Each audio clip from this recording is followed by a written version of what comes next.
Hey, what is going on? Welcome back to the Gear Bunker.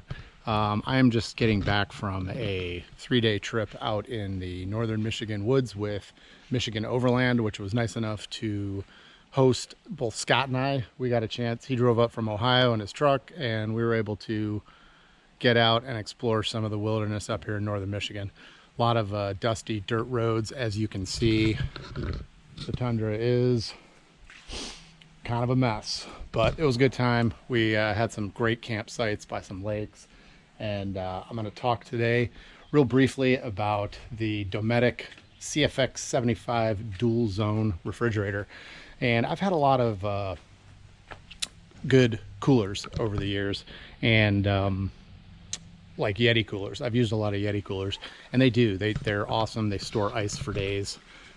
The only downside to a cooler is the amount of ice you need to bring to adequately cool all your foods.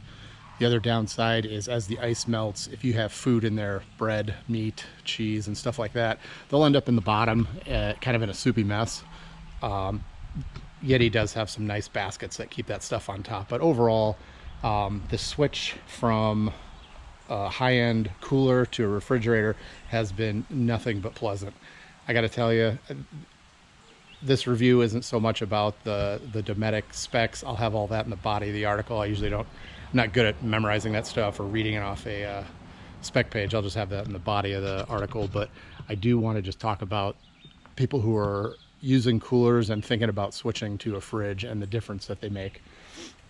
So the Dometic CFX75 is a pretty good sized fridge, and I've got it mounted in the back of the Tundra here on one of Dometic's slide outs, and I'm just going to show you how that operates. Oh, before I do that, it is plugged into an outlet that I installed in the truck and runs off a switch inside the cab, but I can turn that outlet on and off, so it stays on while we're out on the road, and it goes from a accessory battery to an S-Pod that gives me the opportunity to switch it on and off. So it stays on. It's plugged into the 12 volt there. Everything's kind of dusty, but here's the control panel. You're able to set the left zone and the right zone to different temperatures. It's also Wi-Fi enabled, which is kind of cool. So while you're out on the road, you can use the Dometic app, and that will give you the ability to control each zone separately. It'll also give you warnings if it drops below a certain temperature, or above a certain temperature. It also lets you set battery protections. So if you want to, if you have a setup where you're just using the starter battery, that's the battery that starts your vehicle, and you're worried about it draining that battery overnight, which these have such low amp draw, it's not going to happen. But I have a dual battery setup, so I can set a more aggressive battery status, which means it can work hard off that battery for a long time before it'll warn me and shut off the refrigerator. But there's like a high, medium, and low battery protection protocol that you can set in the app. Like I said, I have mine on low. But so here's the slide out. Pulls out and locks into place. I ended up getting this insulated blanket, not so much for insulating properties, but more for bump protection. I mean, it's a good sturdy fridge, plastic fridge, but this, when I've got a bunch of stuff stored in the back, if things get bounced around and bounce off this, it'll at least protect it a little better. So here's the left zone of the fridge right there. It has a nice LED light, a separator. You can put however you want to separate it. For this trip, we had them set up as refrigerator.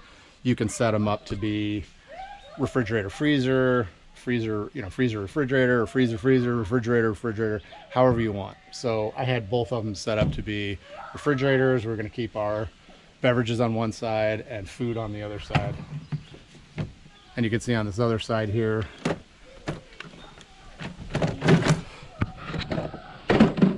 it's got a pull-out tray. and a compartment down there where we kept we kept the steaks, the bacon, the sausage, and all the meat.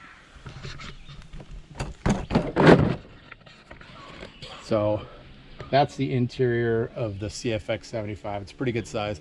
And the nice thing about this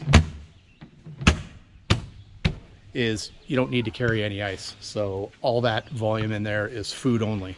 So you can carry in a similar size cooler, you got to put 2-to-1 ice to food or ice to beverage ratio. In here with no ice, it's all food, all beverage. So you can stack way more stuff in here.